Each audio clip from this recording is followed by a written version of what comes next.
Mae merched yn gwneud arweinwyr gwych, ond weithiau does ganddyn nhw mor hyder ac maen nhw'n teimlo nad ydyn nhw'n gymwys gan ganolbwyntio ar yr hyn na allan nhw i'w wneud yn hytrach na'r hyn y gallan nhw.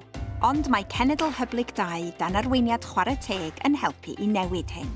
Mae'r rhaglen yn rhoi'r sgiliau a'r wybodaeth i ferched gamu ymlaen a'r hyder i wybod y gallen nhw arwain gan helpu merched o bob cwr o Gymru, o bob cefndir a sector i gyflawni a ffynnu a chael rhagor o ferched i rolau arwain.